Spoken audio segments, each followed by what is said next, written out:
Assalamu alaikum dear students. Welcome to the 7th lecture of MD-CAT Chemistry. But I hope आप जहाँ भी होंगे ठीक ठाक होंगे, खैरियत से होंगे और MCAT की तैयारी बड़े अच्छे तरीके से कर रहे होंगे. I have one piece of advice for you today.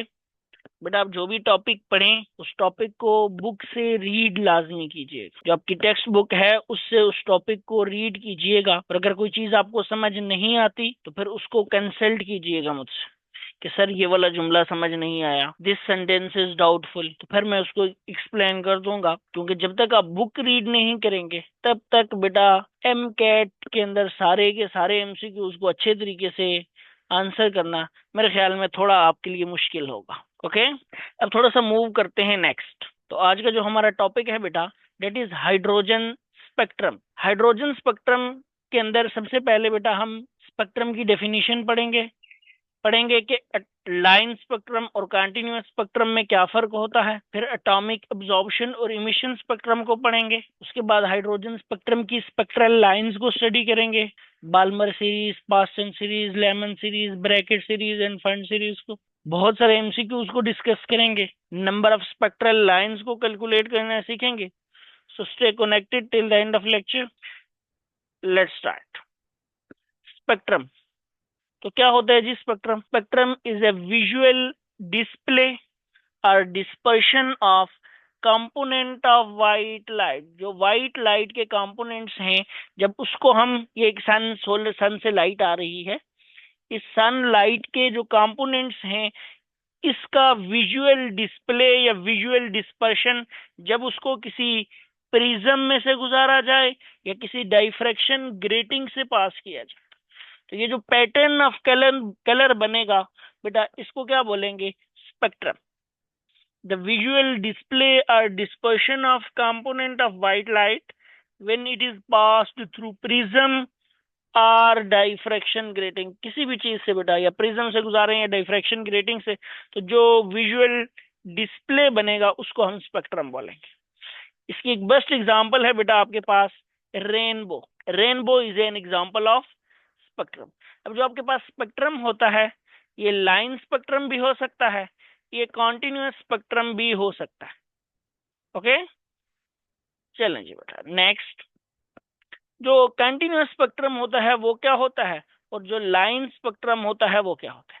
Continuous spectrum एक ऐसा स्पेक्ट्रम होता है जिसमें डिफरेंट कलर्स एक दूसरे के अंदर डिफ्यूज हो जाते हैं without any sharp boundary line between them. यानी दो कलर्स एक दूसरे के अंदर मिक्स अप हो जाएंगे, एक दूसरे के अंदर डिफ्यूज हो जाएंगे, and we can not exactly describe कि एक कलर कहाँ पे खत्म हो रहा है और दूसरा कहाँ से शुरू हो रहा है. नीचे जो स्पेक्ट्रम दिया हुआ है ये आपके पास कंटिन्यूअस स्पेक्ट्रम है. इसमें आप देख सकते हैं कि you can not exactly describe कि बेटा वायलेट कहाँ पे खत्म हो रहा है, इंडिगो कहाँ से शुरू हो रहा है, ब्लू कहाँ से शुरू हो रहा है, ब्लू कहाँ पे खत्म हो रहा है. Same is true for all colours. Okay, so इस तरह का जो स्पेक्ट्रम जिसमें आप कोई शार्प बाउंड्री लाइन मार्क नहीं कर सकते उसको हम क्या बोलेंगे बेटा? Continuous spectrum. Spectrum is emitted by sun और इनकैंडिसेंट सॉलिड्स. जब हम इनकैंडिसेंट सॉलिड्स को हीट करें तो फिर बेटा जो स्पेक्ट्रम बनता है वो कंटिन्यूअस स्पेक्ट्रम बनता है. This spectrum can be seen through naked eye. ये आंख से देखा जा सकता है. Continuous spectrum is characteristic of matter in bulk. Very very important point बेटा. जो बल्क में मैटर होता है उसकी जो करेक्टरिस्टिक है डेट इज कंटिन्यूअस स्पेक्ट्रम. समझ आ गई है? Best example is incandescent light. जो इनकैंडिसेंट लाइट जो फिलामेंट का वाला बल्ब होता है बेटा, जो पुराने जमाने में होता था, और या फिर रेनबो है बेटा. इन दोनों को क्या कहेंगे? इनकैंडिसेंट लाइट का आप स्पेक्ट्रम बनाएं या फिर रेनबो जो है, ये जो स्पेक्ट्रम होगा बेटा ये कंटिन्यूअस स्पेक्ट्रम. राइट. नीचे जो आप एक कंटिन्यूअस स्पेक्ट्रम बना हुआ देख रहे हैं इसमें बेटा 400 नैनोमीटर से लेकर ये विजिबल वाला है 700 नैनोमीटर तक सारे के सारे वेवलेंथ्स मौजूद हैं, सारे के सारे कलर्स मौजूद हैं, एनर्जीज मौजूद हैं, फ्रीक्वेंसीज ऑफ वेव नंबर जिस फॉर्म में आप वेवलेंथ जिस फॉर्म में आप डिस्क्राइब करना चाहें. और बेटा यहाँ पे आप देख सकते हैं कि this can be violet, indigo, blue, green, yellow, orange और रेड। इसको आप वेब घर से याद भी कर सकते हैं कि बेटा हमारे पास ये सारे के सारे विजिबल के साथ कलर होते हैं बेसिक। अगर मैं यहाँ पे एक एरो लगाऊं इनके टॉप में, तो in the direction of arrow क्या हो रहा है बेटा, आप देखें तो एनर्जी, फ्रीक्वेंसी, वेव नंबर, ये तीनों in the direction of arrow increase हो रहे हैं। और जो वेव ले सॉरी डिक्रीज हो रहे हैं in the direction of arrow, ये तीनों क्या हो रहे हैं, डिक्रीज हो रहे हैं। और जो वेव लेंथ है वो in the direction of arrow increase हो रहा है, राइट। तो बेटा इस तरीके से आप बता सकते हैं कि ये आपके पास एक कंटिन्यूअस स्पेक्ट्रम है जिसके अंदर डिफरेंट कलर्स एक दूसरे के अंदर क्या हो रहे हैं बेटा, फ्यूज हो रहे हैं, उनके बीच में कोई शार्प बाउंड्री लाइन नहीं है। इस तरह का जो स्पेक्ट्रम होता है उसको कंटिन्यूअस स्पेक्ट्रम बोलते हैं। Should we move forward, challenge next, line spectrum. Line spectrum को बेटा और भी बहुत सारे नाम दिए जाते हैं, जैसे कि इसको बोलते हैं डिस्क्रीट स्पेक्ट्रम, इसको बोलते हैं एटॉमिक स्पेक्ट्रम। तो लाइन स्पेक्ट्रम, डिस्क्रीट स्पेक्ट्रम या एटॉमिक स्पेक्ट्रम एक ही चीज के मुख्तलिफ नाम है। इस तरह का जो स्पेक्ट्रम होता है बेटा, उसमें कलर्स एक दूसरे के अंदर डिफ्यूज नहीं होते। Colours do not diffuse into each other, rather उनके बीच में एक शार्प बाउंड्री लाइन मौजूद होती है। हम बता सकते हैं कि कौन सा कलर खत्म हो रहा है और कौन सा शुरू हो रहा है। There is a sharp boundary line between two colours. Okay, next, this spectrum is obtained by heating elements in gaseous state at high temperature or by subjecting to electric discharge। बहुत इंपॉर्टेंट लाइन लिखी हुई है बेटा, इसमें दो तीन चीजें मैं आपको बताना चाहूंगा। सबसे पहली बात, bye heating elements in gaseous state, और यहाँ पे लफ्ज जो यूज हुआ है वो एलिमेंट्स हुआ है और गैसियस स्टेट यूज हुआ है, याद रखिएगा। By heating elements in gaseous state are, बेटा एलिमेंट्स को हाई टेम्परेचर पर इलेक्ट्रिक डिस्चार्ज दिया जाएगा। हीट किया जाए हाई टेम्परेचर पर या फिर हाई टेम्परेचर पर इलेक्ट्रिक डिस्चार्ज दिया जाए, तो जो स्पेक्ट्रम बनेगा that is line spectrum. Okay, क्योंकि बेटा जब आपके पास एटम्स ऑफ एलिमेंट को आप क्या करेंगे, हीट करेंगे, तो आइसोलेटेड गैसियस एटम्स बनेंगे और वो जो स्पेक्ट्रम शो करेंगे that is line spectrum. Okay, spectrum is often seen through spectrophotometer. इसको बेटा मोस्टली नेकेड आई से नहीं देखा जाता, often it is seen through spectrophotometer. Okay, the line spectrum can be line absorption spectrum और line emission spectrum. दो तरह का होता है, लाइन अब्जॉर्प्शन स्पेक्ट्रम भी होता है और लाइन इमिशन स्पेक्ट्रम भी होता है। अब नीचे देख सकते हैं बेटा सोडियम एटम का स्पेक्ट्रम है लाइन स्पेक्ट्रम की एग्जांपल में। इसके अंदर दो येलो लाइंस हैं जिनको एक डेफिनेट डिस्टेंस, ये एक येलो लाइन, ये दूसरी येलो लाइन, और इन दोनों येलो लाइंस के बीच में एक बेटा क्या है, ब्लैक बैकग्राउंड के ऊपर मौजूद है। शार्प बाउंड्री लाइंस मार्क की हैं, कहां से येलो शुरू हो रहा है कहां पे खत्म हो रहा है। So this type of spectrum is called as line spectrum. Done, next.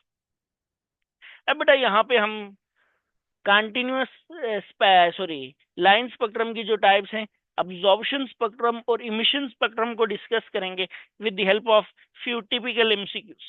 Okay, देखें बेटा हमारे पास चार ऑप्शंस हैं, alpha, beta, Charlie, delta. Alpha है कंटिन्यूअस स्पेक्ट्रम, बीटा है अब्जॉर्प्शन स्पेक्ट्रम, चार्ली है बैंड स्पेक्ट्रम और डेल्टा है इमिशन स्पेक्ट्रम। बेटा डिफरेंट क्वेश्चंस हैं, इनको वन बाय वन आंसर करते हैं। Which spectrum appears as bright lines against dark background. बेटा जी यहाँ पे देखें, ये इस तरह का डार्क का बैकग्राउंड होगा ब्लैक, और इसके ऊपर ना कोई ब्राइट लाइंस लगी होंगी। लेट से ये रेड लाइन लगी हुई है, लेट से ये ब्लू लाइन लगी हुई है, इस तरह का जो होगा, ये कौन सा स्पेक्ट्रम होता है बेटा, इस तरह का जो स्पेक्ट्रम होता है उसको बोलते हैं emission spectrum.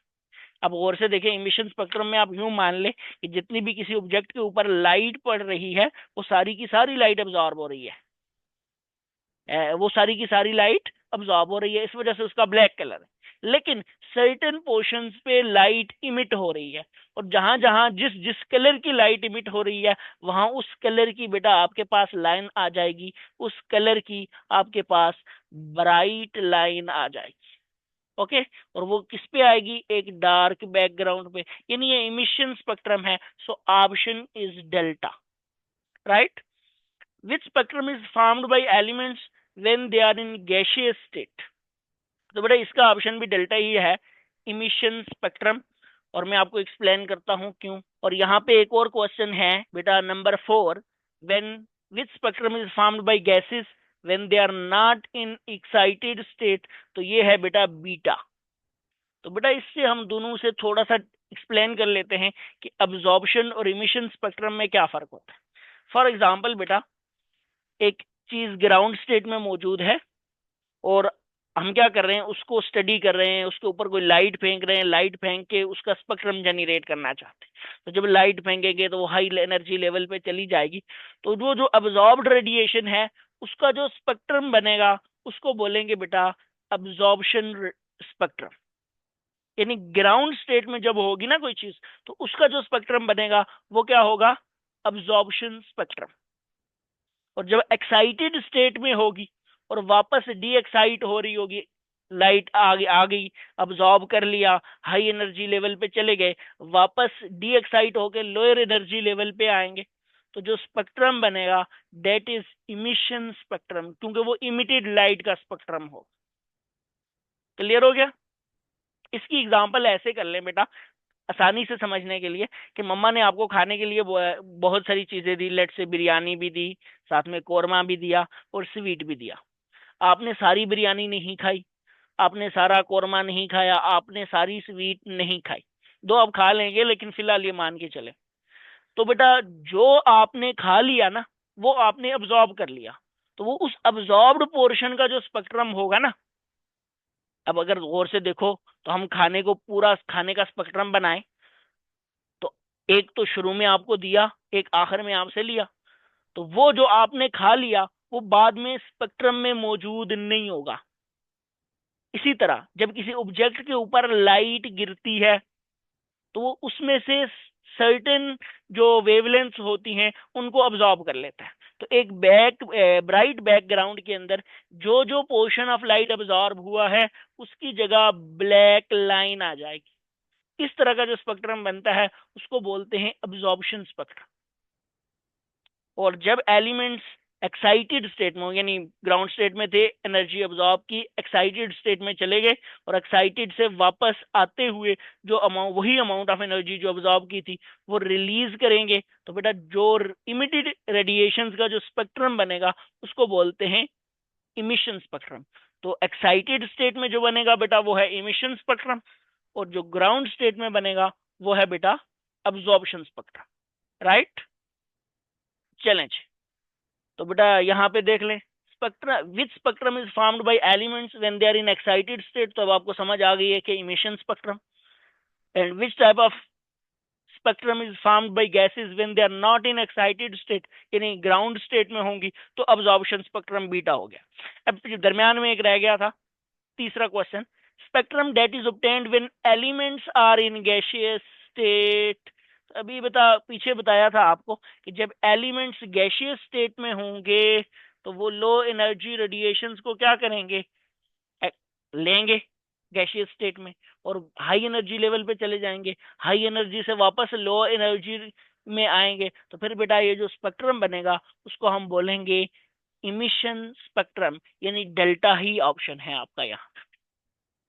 What type of spectrum appears as dark line with bright background. अभी बताया कि ब्राइट लाइन के ऊपर वो जगह, ब्राइट बैकग्राउंड के ऊपर वो जगह नहीं होंगी, वहां पे आपके पास ब्लैक लाइंस आ जाएंगी जहां पे आपने लाइट अब्जॉर्ब की। और इस तरह का जो स्पेक्ट्रम होता है उसको बोलते हैं अब्जॉर्प्शन स्पेक्ट्रम, यानी बीटा।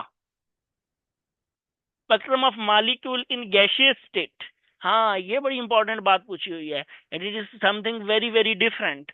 बेटा सबसे पहली बात पूछी है spectrum of molecule not element, और वो भी गैसियस स्टेट में। तो बेटा ऐसा जो स्पेक्ट्रम होता है ये आपकी बुक में तो नहीं है, फिजिक्स वाला में आप इसको स्टडी करते हैं, एंड दैट इज आपके पास है बैंड स्पेक्ट्रम। तो Charlie will be right answer. Spectrum of light produced bye incandescent bulb. जो इनकैंडिसेंट बल्ब होगा बेटा, मैं भी पीछे बताया, वो कंटिन्यूअस स्पेक्ट्रम बनाएगा, right. Next, rainbow is an example of, ये भी बताया हुआ है, कंटिन्यूअस स्पेक्ट्रम, कलर मर्ज होते हैं। Spectrum of light produced by tubelight. Tubelight को अगर आप देखें बेटा, तो ये आपके पास बिल्कुल वो इलेक्ट्रिक डिस्चार्ज वाली बात आ जाएगी कि आपके पास कैथोड लगा हुआ है, एनोड लगा हुआ है, दरमियान में लो प्रेशर पे कोई गैस फिल्ड है, वो पीछे आप समझ ले डिस्चार्ज ट्यूब एक्सपेरिमेंट वाली बात, और दरमियान में क्या प्रोड्यूस हो रहा है, एक ग्लो प्रोड्यूस हो रहा है 0.1 टार पे या लो प्रेशर पे। तो वो क्यों प्रोड्यूस होता है? Due to excitation and de excitation of electrons of gas. तो बेटा वो जो होता है, इस तरह का जो स्पेक्ट्रम होता है बेटा, उस स्पेक्ट्रम को क्या बोलते हैं? Emission spectrum. और ये लाइन स्पेक्ट्रम होता है क्योंकि उसमें से लाइट वगैरह इमिट होती है, और इमिटेड पोर्शन का जो उसका स्पेक्ट्रम बनाएंगे तो वो इमिशन स्पेक्ट्रम बनेगा। Okay, so this is again delta. Next, spectrum of sodium atom contains two yellow lines in dark background. This is an example of, बड़ा ये भी बड़ी इंपॉर्टेंट बात पूछी हुई है कि सोडियम एटम का जो स्पेक्ट्रम है वो दो येलो लाइन, अभी हमने पीछे भी दिखाया। तो आपके पास डार्क बैकग्राउंड के ऊपर अगर कोई लाइंस मौजूद हैं तो ये हमेशा इमिशन स्पेक्ट्रम होगा, और ब्राइट बैकग्राउंड के ऊपर अगर ब्लैक लाइंस मौजूद हैं तो वो अब्जॉर्प्शन स्पेक्ट्रम होगा। तो ये है बेटा आपके पास डेल्टा, राइट। आई होप ये सारी चीजें आपको समझ भी आई होंगी, और ये हमने तकरीबन 10 एक एमसीक्यूज भी डिस्कस कर लिए हैं यहाँ पे। ओके, चलें जी next, hydrogen spectrum. Hydrogen spectrum के अंदर क्या होगा बेटा कि लो प्रेशर के ऊपर आप क्या करेंगे, हाइड्रोजन गैस को इस डिस्चार्ज ट्यूब के अंदर ले लें, इलेक्ट्रिक डिस्चार्ज ले लें। यहाँ पे इसने ऐसे ली हुई है, यहाँ पे कैथोड एनोड, इन इसको बैटरी के टर्मिनल्स के साथ कनेक्ट कर दें बेटा आप, एक को बैटरी के पॉजिटिव टर्मिनल से, एक को बैटरी के नेगेटिव टर्मिनल से। यहाँ पे हाइड्रोजन गैस मौजूद है लो प्रेशर। अब बेटा होगा क्या, यहाँ पे एक्साइटेशन होगी, डी एक्साइटेशन होगी, एक पोर्शन ऑफ लाइट इमिट होगी। इस पोर्शन ऑफ लाइट को आप स्लिट में से गुजारें, ये स्लिट में से गुजरती हुई जब जाके पड़ेगी प्रिज्म पर, तो बेटा ये डिफरेंट कलर्स के अंदर स्प्लिट हो जाएगी, और ये जो आपके पास बन के आएगा इसको बोलेंगे emission spectrum of hydrogen atom. Okay, इस तरह से हाइड्रोजन एटम का इमिशन स्पेक्ट्रम बनता है। अगर आप हाइड्रोजन एटम को देखें तो हाइड्रोजन के अंदर होता है ओनली वन इलेक्ट्रॉन। ये बड़ी इंपॉर्टेंट बात बताने वाला हूं, हाइड्रोजन के अंदर मैं कह सकता हूं कि ओनली वन इलेक्ट्रॉन होता है। जब इलेक्ट्रॉन एक होता है तो हाइड्रोजन की बहुत सारी स्पेक्ट्रल लाइंस क्यों बनती है बेटा? उसकी वजह होती है different possible combinations of excitation and de excitation. For example hydrogen atom का जो इलेक्ट्रॉन है वो पहले शेल से एक्साइट करके पांचवें में चला गया, तो मेरा बेटा हो सकता है पांचवें से पहले में आए, पांचवें से पहले से चौथे में जाए, चौथे से आए, फिर बेटा तीसरे में चला जाए, तीसरे से आए, दूसरे में चला जाए, दूसरे से। तो ये एक पूरी स्पेक्ट्रल लाइंस बनती हैं। इसी तरह पहले दूसरे में आए, पहले तीसरे में आए, पहले चौथे में आए, तो डिफरेंट स्पेक्ट्रल लाइंस बनती हैं बेटा। तो इन स्पेक्ट्रल लाइंस की वजह यह है कि आपके पास डिफरेंट, आपके पास क्या मौजूद हैं, शेल्स मौजूद हैं, एनर्जी लेवल्स मौजूद हैं, क्वांटाइज्ड ऑर्बिट्स मौजूद हैं, और उनके अंदर डिफरेंट लेवल की एक्साइटेशंस पॉसिबल। ओके, सो इसलिए हाइड्रोजन एटम में बेशक एक इलेक्ट्रॉन है लेकिन number of spectral lines more than one. Okay, I hope this is clear. चलिए नेक्स्ट, हाइड्रोजन स्पेक्ट्रम। अगर हाइड्रोजन स्पेक्ट्रम को देखें बेटा, तो हाइड्रोजन स्पेक्ट्रम के अंदर यहाँ पे बहुत सारी सीरीज लगी हुई हैं। सबसे पहले है Lyman series, Balmer series, Paschen series, Brackett series and Pfund series. ये डिफरेंट सीरीज हैं, हर एक साइंटिस्ट के नाम से है। And to your astonishment, all of these series has been invented before hydrogen Bohr model of hydrogen atom. तो आप देखें आज तो हम बड़ी आसानी से ये सारी चीजें पढ़ रहे हैं क्योंकि हमारे पास एक डेरिवेशन वगैरह मौजूद है, तो हमें रेडबर्ग कांस्टेंट की वैल्यू भी पता है, बाकी चीजें भी पता है। लेकिन specially for special astonishment for Balmer कि उसको तो रेडबर्ग कांस्टेंट की वैल्यू भी नहीं पता थी, जो सबसे पहले लेके आया था बाल्मर सीरीज। बेशक ये विजिबल रीजन्स हैं, लेकिन बेटा उसके बावजूद उसकी बहुत बड़ी उसकी इंटेलिजेंस है, उसने रेडबर्ग कांस्टेंट की वैल्यू भी कैलकुलेट की और बाद में बोहर एटॉमिक मॉडल से वही वैल्यू आई। ओके, सो नाउ तो बेटा जो लेमन सीरीज है इसमें क्या होगा कि एक एटम किसी भी एक्साइटेड स्टेट में चला गया, दूसरे में गया, तीसरे में, चौथे में, पांचवें में, छठे में, तो वो एक्साइट होकर पहले शेल में आया, डी एक्साइट होकर पहले शेल में आ रहा है, यानी दूसरे से पहले में आ रहा है। यहाँ पे अगर आप गौर से देखें तो दूसरे शेल से पहले शेल में आ रहा है, तीसरे शेल से पहले शेल में आ रहा है, चौथे शेल से पहले शेल में आ रहा है, up to so on infinite shell से पहले शेल में आ रहा है। तो ये different number of spectral lines बनती हैं और इनको, इस पूरी सीरीज ऑफ लाइंस को हम लेमन सीरीज बोलते हैं। लेमन सीरीज के अंदर ये जो पहली लाइन है इसको फर्स्ट लाइन बोलते हैं, या फिर बोल सकते हैं आप इसको लेमन अल्फा। ये जो सेकंड लाइन है इसको सेकंड लाइन या फिर लेमन बीटा। ये जो तीसरी लाइन है इसको थर्ड लाइन या Lyman gamma up to so on. और ये जो आखिरी लाइन है इसको बोलते हैं बेटा हम लिमिटिंग लाइन, या फिर यहाँ पे आप बोल सकते हैं लेमन इन्फिनिटी। ओके, ये डिफरेंट स्पेक्ट्रल लाइंस हैं लेमन सीरीज की, first line, second line, third line up to limiting line. Okay, next है Balmer series. Same is case for Balmer series. Balmer में होगा ये कि अब आपने ये मानना है कि किसी हाई एनर्जी लेवल पे गया है, वो डायरेक्ट ग्राउंड स्टेट में नहीं आएगा, वो सबसे पहले कहाँ पे आ रहे हैं, दूसरे शेल में आ रहे हैं। तो तीसरे से दूसरे में आ रहा है, चौथे से दूसरे में आ रहा है, पांचवें से दूसरे शेल में आ रहा है, तो किसी भी एनर्जी लेवल से वो सेकंड एनर्जी लेवल पे आ रहा है। तो बेटा ये जो स्पेक्ट्रल लाइंस बनेगी, इन स्पेक्ट्रल लाइंस को हम क्या बोलेंगे, बाल्मर सीरीज। ओके, इसकी भी डिफरेंट स्पेक्ट्रल लाइंस के नाम हैं बेटा। जैसे ये जो पहली लाइन है इसको आप बोल सकते हो एच अल्फा या फर्स्ट लाइन।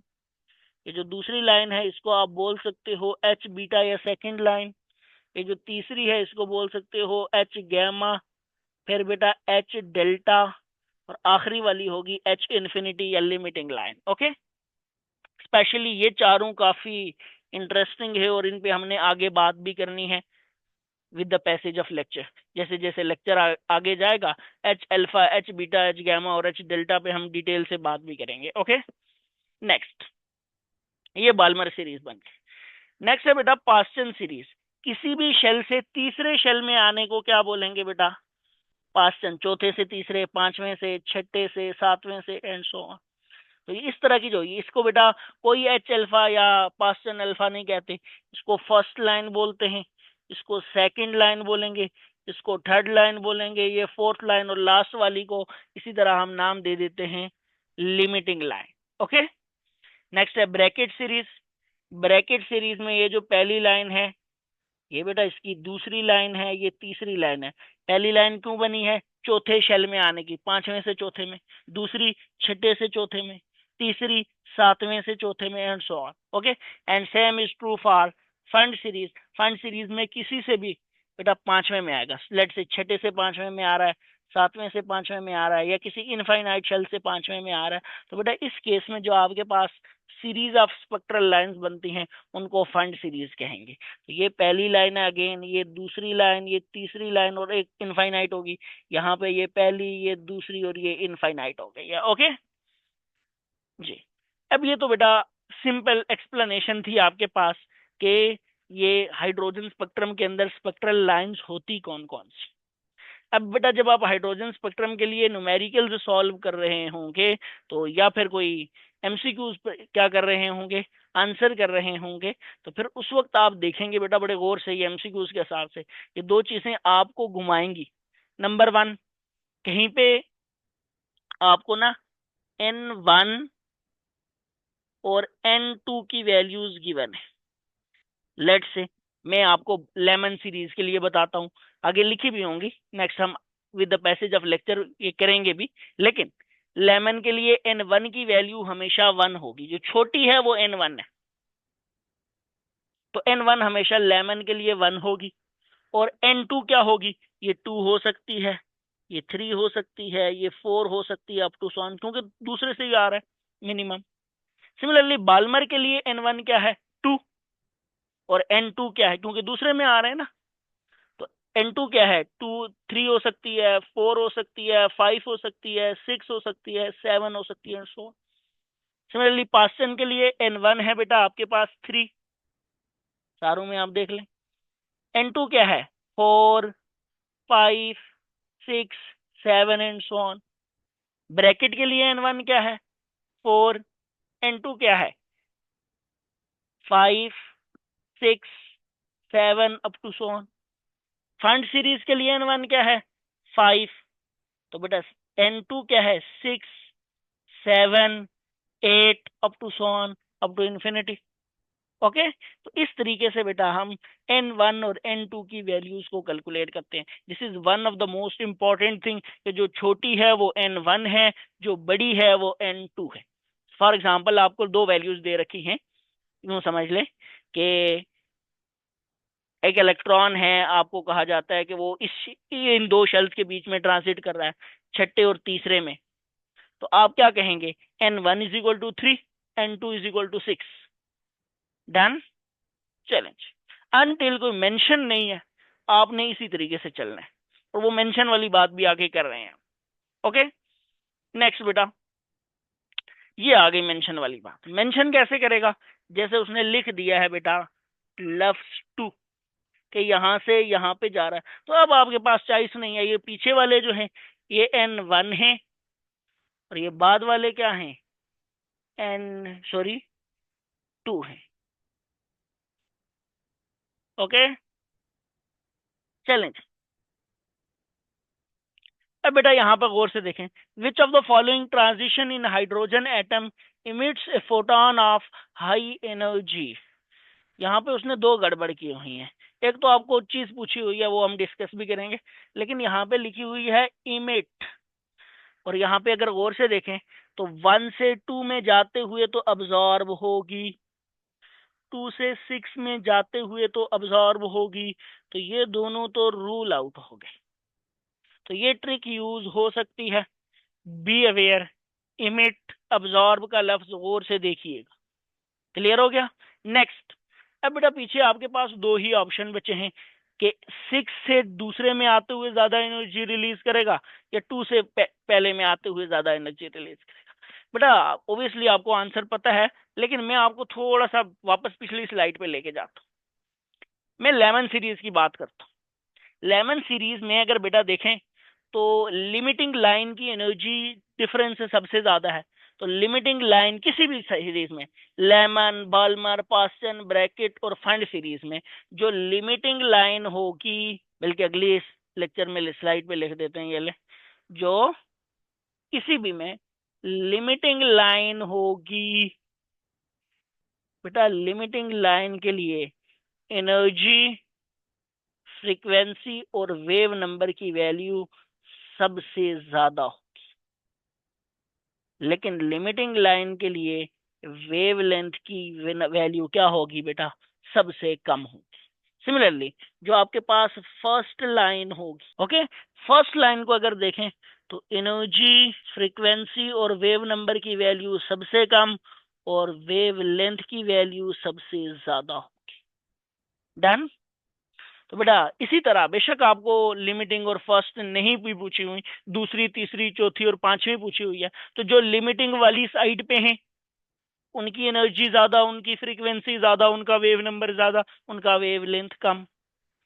समझ आ गई मेरी बात। तो जितनी एनर्जी ज्यादा होगी, इतनी फ्रीक्वेंसी ज्यादा होगी, इतना वेव नंबर ज्यादा होगा, क्योंकि आपको पता है कि energy is directly proportional to frequency.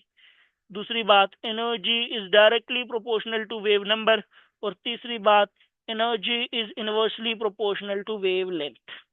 Okay, तो बेटा इसका ऑप्शन कौन सा बनेगा, अब आप देख सकते हैं कि ये बीटा बन रहा है क्योंकि छठे से दूसरे में आते हुए ज्यादा एनर्जी गैप है। बाल्मर की कौन सी लाइन बनेगी छठे से दूसरे में आते हुए? ये है बेटा तीसरे से दूसरे में, चौथे से दूसरे में, पांचवें से दूसरे में और छठे से। तो ये एच डेल्टा बनती है। तो एच अल्फा वाली साइड पे तो वेवलेंथ ज्यादा होगी, एच डेल्टा वाली साइड पे एनर्जी फ्रीक्वेंसी वेव नंबर ज्यादा होगा, और यहाँ बात हो रही है फ्रीक्वेंसी की। तो बेटा इसलिए ये आपके पास जो बीटा ऑप्शन होगा ये करेक्ट होगा। और ये किसी के लिए भी पूछा जा सकता है, मैंने एक एग्जांपल के तौर पर पूछा है आपको। Lyman, Balmer, Paschen, Brackett, Pfund series में किसी के लिए भी highest, lowest energy, frequency, wavelength, wave number, किसी भी फॉर्म में ये एमसीक्यूज पूछा जा सकता है। ओके, नेक्स्ट बेटा, नेक्स्ट है बेटा हाइड्रोजन एटम के अंदर जो स्पेक्ट्रल लाइंस है। सबसे पहले है बेटा लेमन सीरीज, ये वाली, ये एक्सप्लेन की हुई है मैंने यहाँ पे लेमन सीरीज। ये आपने रेडबर्ग कांस्टेंट वाला वो फार्मूला पढ़ा हुआ है बेटा, wave number is equal to C square M E power 4 divided by 8 epsilon naught square H cube C into 1/n1 square minus 1/n2 square. तो यहाँ पे अगेन आपको पता होना चाहिए n1 छोटे वाला, n1 बड़े वाला, सॉरी n2 है ये, n2 बड़े वाला। ओके, तो ये याद रखिएगा। तो बेटा 1/n1 square minus 1/n2 square है, तो n1 की वैल्यू क्या हो जाएगी 1, और n2 की वैल्यू 2 3 4। तो फर्स्ट लाइन के लिए अगर हम कैलकुलेट भी करना चाहें without making use of calculator तो बड़े आराम से कर सकते हैं। ये रेडबर्ग कांस्टेंट की वैल्यू ये आपको जबानी याद होनी चाहिए। तो पुट करो जी वेव नंबर को। वेव नंबर का कैसे कैलकुलेट होगा? 1.09 को कंसीडर करें, मल्टीप्लाई विद 10 की पावर 7 इंटू 1/1 माइनस 1/2 का स्क्वायर आ जाएगा बेटा 4। एलसीएम लें, सो 4 1 जा 4 माइनस 1, सो वेव नंबर बन जाएगा 1.09 मल्टीप्लाई विद 10 की पावर 7 इंटू 3/4। मल्टीप्लाई करें 3 से तो ये बन जाएगा आपके पास wave number is equal to 3 9 27 and 3 1 3, 3.27 into 10 की power 7 divided by 4। So wave number is equal to 4 1 4, 4 8 32, and this will become 4 2s are 4 1s are 4 plus 3 7 3.0, and then this is 30, 4 7s are 28, so this will become 0.817 multiply with 10 की power 7 per meter, or we can also write it as 8.17 into 10 की power 6 पर metre, या फिर आप लिख सकते हैं 81.7 into 10 की पावर 5 पर मीटर। ओके, इस फॉर्म में आप लिख सकते हैं। क्लियर हो गया? इस तरीके से आप बड़ी आसानी से 2-3 मिनट में कैलकुलेशन कर सकते हैं। सिमिलरली यहाँ पे मैंने देखे ये बाल्मर सीरीज के लिए कैलकुलेशंस की हैं। तो बाल्मर के लिए n1 की वैल्यू है 2 और n2 की वैल्यू है 3 4 5। ये बेटा हमेशा n2 ही होगा, याद रखना। ये कॉपी पेस्ट के चक्कर में जल्दी जल्दी से हो गया है मुझसे। तो बेटा n1 square minus 1/n2 square है ये। तो बेटा करें शाबाश, इसको वेव नंबर को निकालें यहाँ से भी। Wave number is equal to 1.09 multiply with 10, sorry multiply with 10 की पावर 7 इंटू 1/2 का स्क्वायर 4 माइनस 1/, कौन सी लाइन है बेटा? Second line. तो सेकंड लाइन बेटा 4 से होगी, सो 1/16। 3 से 2 में पहली लाइन, 4 से 2 में सेकंड लाइन है। ओके, सो वेव नंबर क्या बन जाएगा बेटा? 1.09 मल्टीप्लाई विद 10 की पावर 7 इंटू 16 एंड 4, 16 ही आएगा बेटा ये। और ये 4 4 जा 16, 4 माइनस 16 1 जा 16, so this will become 4 4 जा 16, 4 1 जा 16, 1 जा 16, and this is 1, so ये बन जाएगा बेटा wave number is equal to 1.09 multiply with 10 की power 7 into 3 divided by 16, so 3 से अगेन मल्टीप्लाई कर दो, और हमने ऊपर किया भी था यहाँ पे 1 पाई बन जाता है 3.27 इंटू 10 की पावर 7 डिवाइडेड बाई 16, तो इधर डिवाइड कर दो बेटा, ये बन जाएगा आपके पास wave number is equal to 16 2 32 and so 0.2 multiply with 10 की पावर 7, so 2 multiply with 10 की पावर 6 या 20 multiply with 10 की पावर 5, ये पर मीटर यूनिट लाजमी लगाइएगा साथ। डन। नेक्स्ट। अच्छा बेटा, ये बाल्मर सीरीज जो अभी हमने एक्सप्लेन किया, ये पीछे भी एक्सप्लेन की थी यहाँ पे, ये अब मैंने आपको बताया था कि विजिबल के चारों कलर आ रहे हैं, उसी को थोड़ा सा मजीद एक्सप्लेन करना है यहाँ पे। जो बाल्मर सीरीज के अंदर बेटा आपके पास स्पेक्ट्रल लाइंस आती हैं, वो मैंने आपको बताया था कि H alpha, H beta, H gamma और एच डेल्टा। तो ये जो आपके पास वेवलेंथ है बेटा, ये है एच अल्फा की, ये है एच बीटा की, ये है एच गैमा की, और ये है एच डेल्टा की। यानी आप कह सकते हैं कि ये वाली जो है, ये तीसरे से दूसरे में बेटा डी एक्साइटेशन की वजह से जो आपके पास वेवलेंथ है आई है, वो रेड वाली आई है। यहाँ पे आप कह सकते हैं एच बीटा का मतलब है चौथे से दूसरे में आने की वजह से आई है। एच गैमा में आप कह सकते हैं पांचवें से दूसरे में आने की वजह से आई है। और एच डेल्टा में आप कह सकते हैं कि छठे से दूसरे में आने की वजह से आई है। तो ये चार लाइंस बनती हैं बेटा, red, green, blue and little big pink type of line है बेटा। तो बेटा ये आपके पास चार लाइंस बन रही। अगर आप गौर से देखें तो ये तो वेवलेंथ्स थी, और मैंने आपको एक्सप्लेन किया कि ये किन किन आपके पास ट्रांजिशंस की वजह से आ रही हैं, और ये कौन कौन सी है, इनमें एच अल्फा कौन सी है, एच बीटा कौन सी है। तो अगर आप गौर से देखें तो वेवलेंथ एच अल्फा की ही ज्यादा होनी चाहिए, और इन वेवलेंथ सबसे कम एच डेल्टा की ही होनी चाहिए, और उसी ऑर्डर में ये अरेंज्ड है। ओके। नेक्स्ट बेटा, ये तो थी उनकी वेवलेंथ। अब हम मूव करते हैं इनकी इंटेंसिटी की, कि कितने फोटॉन्स डी एक्साइट होते हैं। तो बेटा अगर हम गौर से देखें तो सबसे ज्यादा इंटेंसिटी ये है बेटा आपके पास एच अल्फा, ये है एच बीटा, ये है एच गैमा, ये वाली लाइन जो है, और ये जो छोटी सी आपको नजर आ रही है, ये है एच डेल्टा। यानी इंटेंसिटी की बात करें तो एच अल्फा की इंटेंसिटी सबसे ज्यादा है, फिर एच बीटा की इंटेंसिटी है, फिर एच गैमा की इंटेंसिटी है, और फिर सॉरी गैमा की इंटेंसिटी है, और सबसे कम है एच डेल्टा की इंटेंसिटी। ओके। तो बेटा ये दो चीजें हैं यहाँ पे, एक वेवलेंथ और दूसरी इंटेंसिटी। इंटेंसिटी का मतलब नंबर ऑफ फोटॉन्स जो डी एक्साइट हो रहे हैं। ओके, ये याद रखिएगा। यहाँ पे आप देख भी सकते हैं, ये तकरीबन एच अल्फा की रेंज में आ रही है 600 से 800 के बीच में, ये एच बीटा के रेंज में आ रही है, ये एच गैमा और ये एच डेल्टा के रेंज में आ रही है। ऊपर वेवलेंथ से आप कंपेयर भी कर सकते हैं, नीचे वेवलेंथ की वैल्यूज लिखी हुई। डन। नेक्स्ट। नेक्स्ट है बेटा पास्टन और ब्रैकेट सीरीज। पास्टन सीरीज में भी हम फर्स्ट लाइन को कैलकुलेट कर लेते हैं। तो फर्स्ट लाइन का मतलब होगा बेटा कि चौथे से तीसरे में आना। डन। सो अगेन बेटा वही वाला काम करेंगे।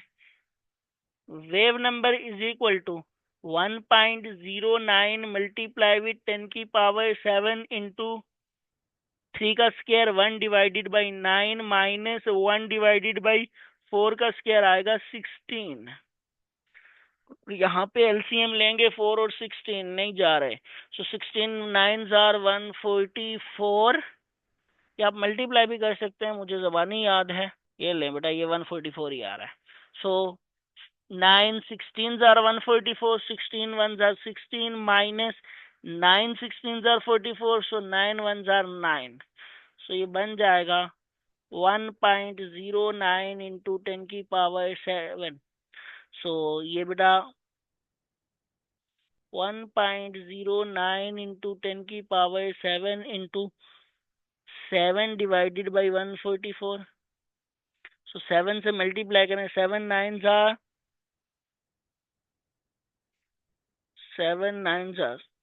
63 and 7 ones are 7, 7.63 multiply with 10 की power 7 divided by 144. So 144, 144, 150. So this will go for 4, 144. So 144 multiply with 4. 4 fours are 16, 1, 4 fours are 16 plus 1, 17, 1, 4 ones are 4 plus 1, 5. 576. 144 for 5. 5 fours are 22, 5 fours are 20 plus 2, 22. 2 5 ones are 5 plus 2, 720. सो बेटा ये 5 पर जाएगा तो यहाँ पे answer आ जाएगा 0.5, आगे जो भी आ रहा है, मल्टीप्लाई विथ 10 की पावर 7 पर मीटर, या फिर 5 पॉइंट समथिंग मल्टीप्लाई विथ 10 की पावर 6 पर मीटर। डन। इस तरह का कोई आंसर आएगा आपके पास, ये ऑलमोस्ट 50, 52, 53 की रेंज में आएगा। ओके नेक्स्ट, या 50 इंटू 10 की पावर आप कह सकते हैं 5 पर मीटर। एक और काम कर लें, क्योंकि आपको पता है कि जैसे आप राइट पे पॉइंट मूव करवाते हैं तो आपको माइनस करना होता है, और लेफ्ट पे मूव करते हैं तो आपको प्लस करना होता है, राइट। नेक्स्ट, यहाँ पे देखें बेटा, वही चीज है, सेम फॉर्मूला है, बट अब n1 की वैल्यू 4 है, n2 की वैल्यू ये है, तो फाइंड कर लें। मैं इसको कैलकुलेट नहीं करूंगा, आप खुद कर लें, ये सिर्फ फार्मूले में आपके सामने वैल्यू पुट कर रहा हूं। So nu bar is equal to 1.09 multiply with 10 की पावर 7 इंटू 1/4 का स्क्वायर, 16 माइनस 1/, ये सेकेंड लाइन है तो 6 का स्क्वायर। सो 6 6 36। तो इसको कैलकुलेट कर ले बेटा, जो भी आंसर आता है तो उसको मुझे बता दे, कमेंट सेक्शन में बता दें, ताकि मुझे पता चले कि आप कुछ काम कर रहे हैं या नहीं कर रहे। जो बच्चे अभी कनेक्टेड हैं वो अभी बता दें, शाबाश। चलेंगे बेटा next, regions of electromagnetic spectrum. सबसे पहले है बेटा हमारे पास, ये मैंने डिफरेंट लिख दिए हैं कि ये आपके पास जो स्पेक्ट्रल लाइंस आएंगी वो किस रीजन के अंदर आ रही। ओके सो नहीं नहीं बेटा, ये जो मैसेज कर रहे हैं आपने मुझे मैसेज करके बता देना है, मैं उसको करेक्ट करवा दूंगा। अभी इतनी देर वेट करेंगे क्लास में तो बहुत मुश्किल हो जाएगा जी। चलें, तो बेटा ये जो हमारे पास डिफरेंट, आपके पास ए बी सी और डी 4 ऑप्शन मौजूद हैं, रीजन्स हैं, तो मैं आपको ये बताऊंगा कि ये जो डिफरेंट स्पेक्ट्रल लाइंस हैं ये किस रीजन में लाई करती। तो मोटी मोटी बात कि जो आपके पास लेमन सीरीज होती है, यहाँ पे वापस पीछे चले जाते हैं, यहाँ पे ये ले, ये जो लेमन सीरीज होती है, ये लेमन सीरीज लाई करती है बेटा आपके पास अल्ट्रा वायलेट रीजन में, लेकिन ये जो इसकी लिमिटिंग लाइन है ये होती है विजिबल रीजन में। बाकी सारा होता है बेटा ये अल्ट्रा वायलेट में।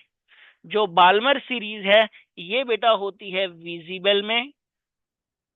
जो पास्टन, ब्रैकेट और फंड सीरीज हैं ये तीनों की तीनों बेटा IR रीजन में लाई करती। डन। चैलेंज, तो बताएं regions of electromagnetic spectrum. Lyman series किस रीजन में लाई करती है? तो बेटा यूवी रीजन में लाई करती है, तो ऑप्शन हो जाएगा beta. Balmer series visible region में लाई करती है, तो ऑप्शन हो जाएगा अल्फा। पास्टन सीरीज बेटा IR रीजन में लाई करती है, तो ऑप्शन हो जाएगा चार्ली। ब्रैकेट सीरीज बेटा ये भी चार्ली, फंड सीरीज भी चार्ली।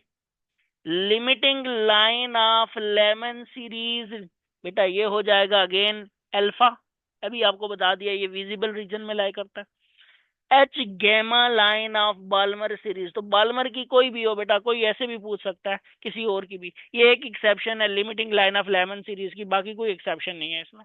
तो कीप इन माइंड कि ऐसे भी पूछा जा सकता है कि आपको कंफ्यूज करने के लिए कि H gamma, H infinity of किसी अनदर सीरीज किस स्पेक्ट्रम में लाई करती है। तो आपने कंफ्यूज बिल्कुल भी नहीं होना, आपने सीधा उस स्पेक्ट्रम का जो रीजन है उसको बता देना है। It lies in the visible region. किस रीजन में लाई करती है? Visible. The wavelength of light emitted when an electron, बेटा ऐसे भी पूछा जा सकता है कि आप पहले रीजन फाइंड करें ना खुद। Fifth shell to second shell belongs to which region of electromagnetic spectrum या ईएम स्पेक्ट्रम।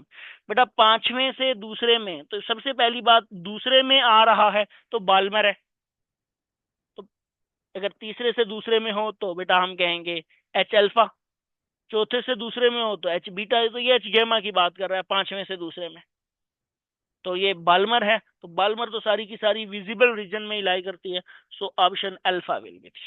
ओके, लिख ले शाबाश इसको। Next, number of spectral lines, के बेटा एक ऊपर से नीचे आ रहा है तो कितनी maximum number of spectral lines बनेगी? तो बेटा जी, what is the maximum number of spectral lines that can be emitted when an electron in the fifth energy level of hydrogen atom returns to ground state?